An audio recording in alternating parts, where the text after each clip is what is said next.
আসসালামু আলাইকুম সবাইকে। Welcome to another video. কিছুদিন আগে ফেসবুকের মধ্যে জানতে পারলাম একটা অর্গানাইজেশন লং আইল্যান্ডে নাকি লাইটেনিং ডাইনোসর অ্যাডভেঞ্চার শো করতে যাচ্ছে। তাই আমরা হুট করে টিকিট কিনে চলে গেলাম ডাইনোসর দেখতে। এইটা আমার মেয়ের জন্য প্রথম লাইটেনিং শো ছিল। লাইট শো এর টিকিট ছিল $25 ফর অ্যাডাল্ট অ্যান্ড কিডসের জন্য ছিল হাফ।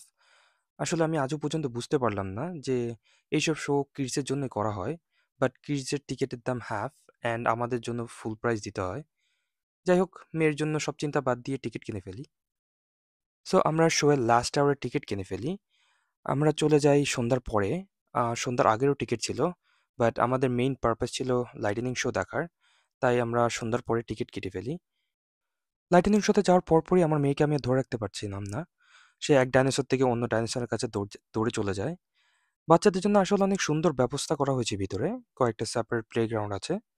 ডাইনোসরগুলোকে সাউন্ড, মুভমেন্ট আর লাইটিং এর মাধ্যমে একটা রিয়েল ফিল দেওয়ার চেষ্টা করা হয়েছে। বাচ্চাদের জন্য আসলে অনেক সুব্যবস্থা থাকলেও প্যারেন্টসের জন্য যদি ওরা একটু ভাবতো তাহলে অনেক ভালো হতো। আসলে ভিতরে বসার কোনো ব্যবস্থা নাই।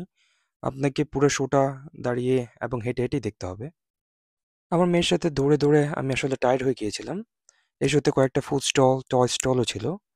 টয় স্টলে প্রচুর পরিমাণে ভিড় থাকে। আমার মেয়ে একটা টয় পছন্দ করে। তো টয় স্টলে ভিড় থাকার কারণে ওখানে যাওয়া আসলে অনেক কষ্ট হয়ে যায়। তারপর আমার ওয়াইফ অনেক কষ্ট করে একটা টয় কিনে আনে। আমরা যেদিন ওখানে যাই সেদিন সানডে ছিল। তাই বাচ্চাদের অনেক ভিড় ছিল। সব প্যারেন্টসরা তাদের বাচ্চাদের ঘোরার জন্য নিয়ে এসেছে। শো এর মধ্যে একটা খেলার প্লেসও ছিল। আমার মেয়ে সেখানে যেতে চায়, কিন্তু সেখানে অনেক বাচ্চাদের ভিড় থাকার কারণে আমরা ওকে যেতে দেই না।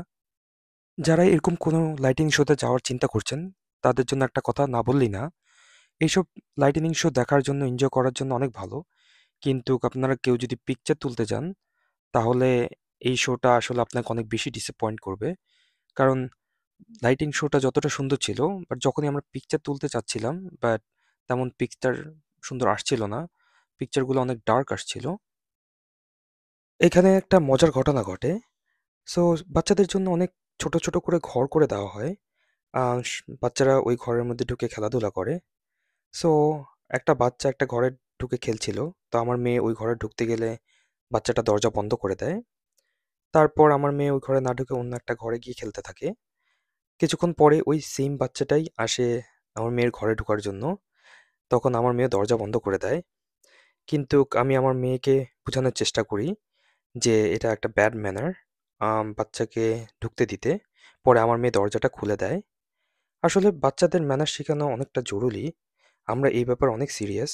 সবসময় ভালো কিছু শেখানোর চেষ্টা করি। সো লাইটেনিং শো দেখার পরে আমরা চলে আসি গেটের দিকে।